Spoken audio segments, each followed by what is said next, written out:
Welcome to the operating system series. Next, we are going to see process management.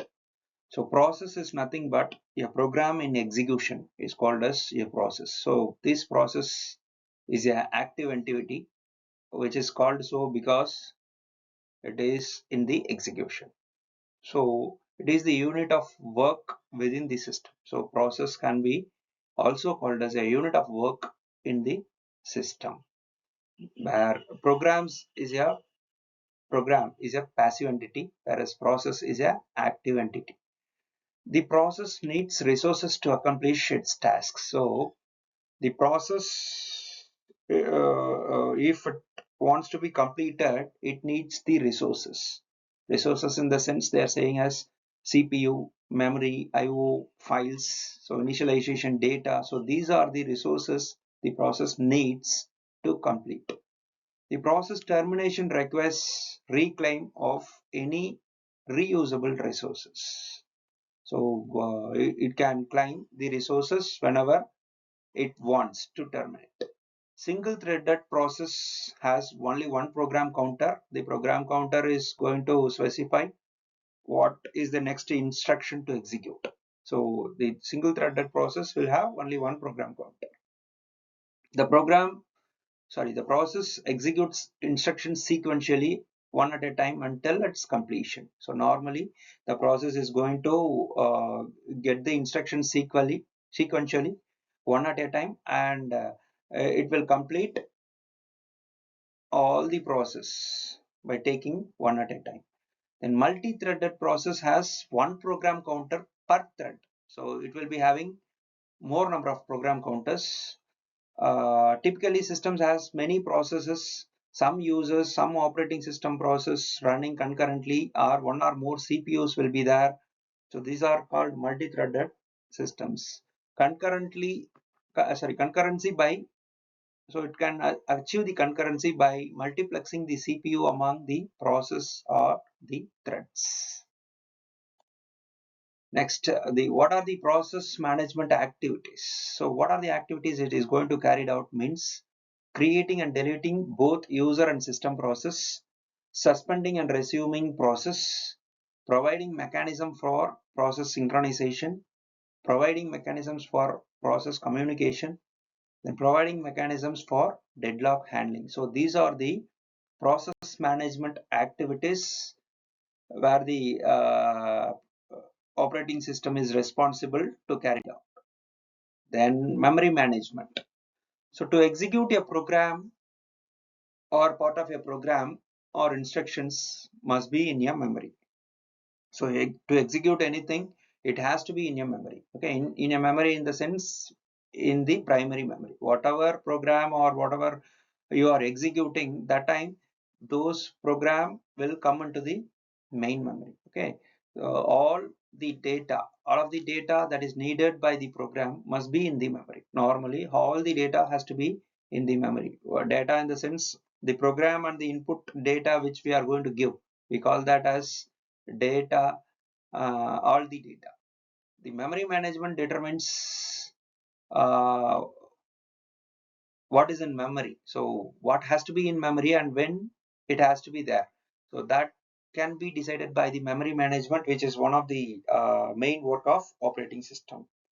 Optimizing CPU utilization and computer response to users. So the memory management helps us to optimize CPU utilization and computer response to the users.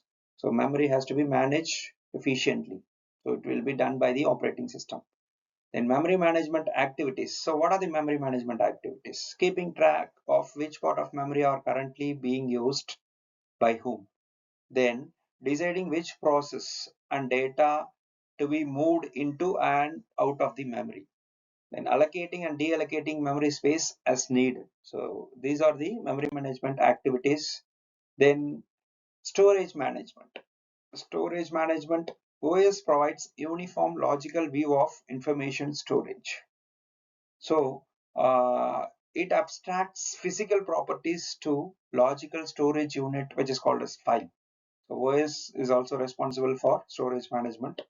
Each medium is controlled by a device. So each medium is controlled by a device, that is disk drive, tape drive, whatever we have as the medium, okay, storage medium.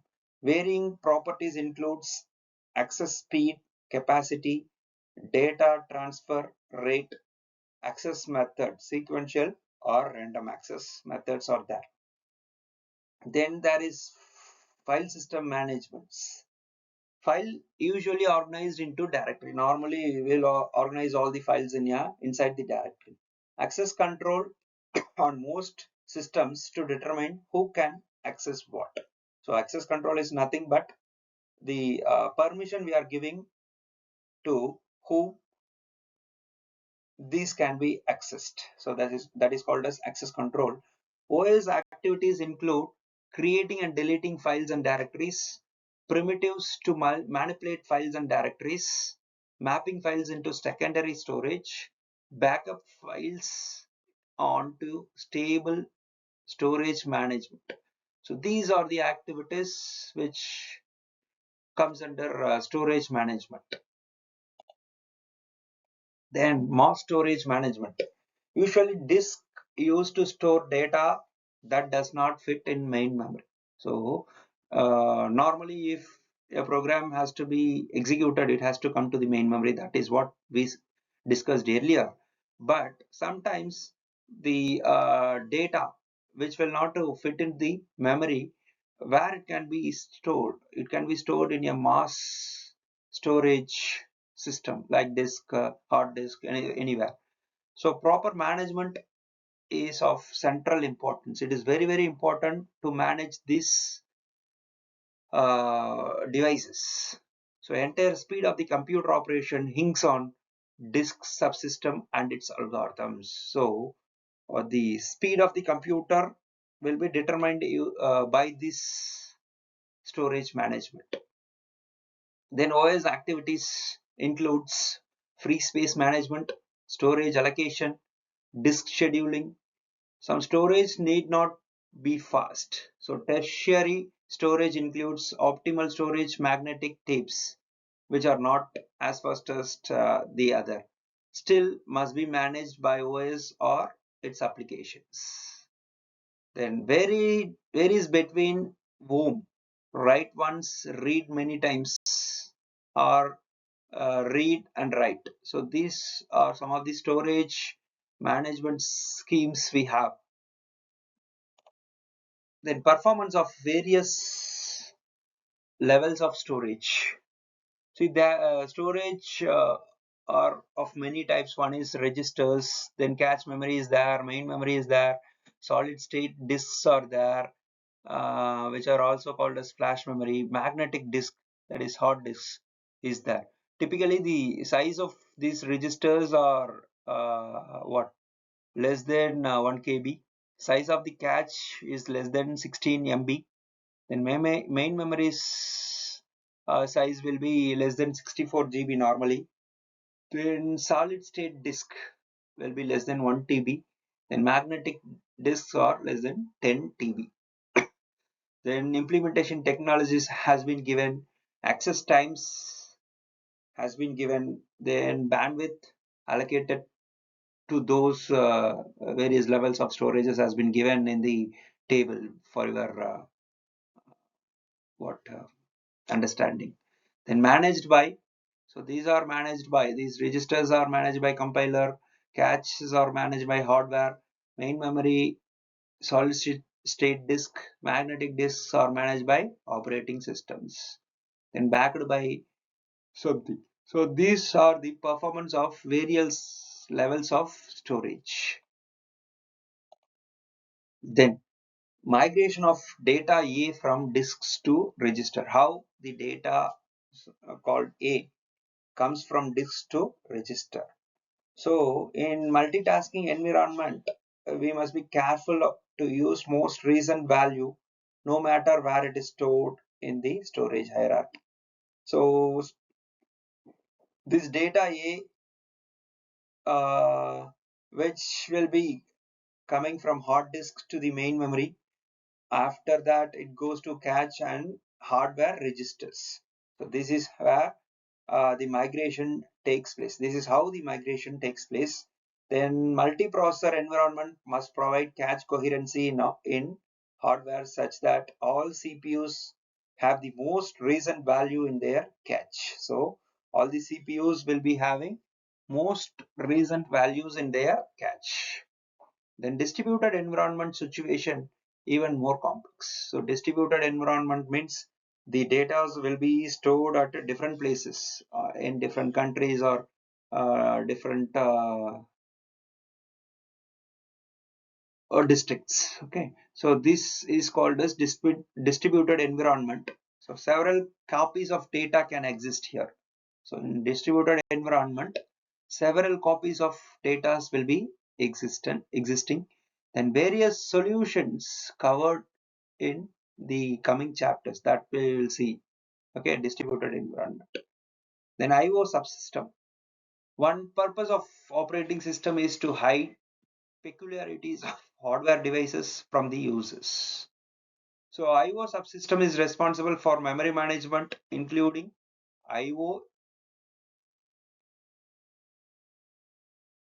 that is storing data temporarily while it is being transferred. Then caching, storing parts of data in faster storage for performance. Then we call spooling, that is the overlapping of output of one job with input of the other job. That is called as spooling.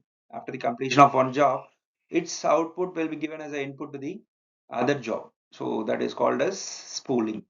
Then general device driver interface, then drivers for specific hardware devices. So these are some of the responsibilities of IO subsystems. Then at last we have to see what is protection and security. Protection is nothing but a mechanism which is going to control the access of process. So who is have the control over something will be given the access, others will be prohibited to use that process. So that is called as protection we are giving. Then users to a resource defined by the users.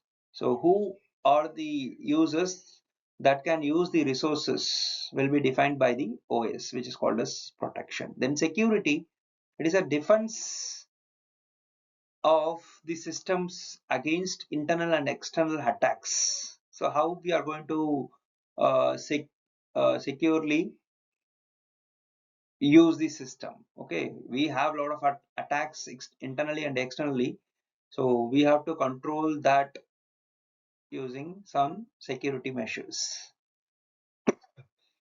These external and internal attacks may be of huge range, including denial of service, worms, viruses, identity theft, theft of service. So these are some of the attacks that can be made on your system. If security systems are high, then this can be prohibited. System generally first distinguish among users to determine who can do what. So all the users has been classified by the system who are going to use what. Then user identifies, which includes the name, user IDs or security IDs, and associated number, one per user. So user can identify the files or something using these user IDs or security IDs. User ID then associated with all files, processes of the user to determine access control. So group identifier, group ID allows set of users to be defined and controls managed. Then there is also it will be associated with each process. Then privilege escalation allows user to change the effectiveness, the rights they have. So these are called privilege escalation. So protection and security is also one important feature that the OS should have, so that the system will be more secure. Thank you.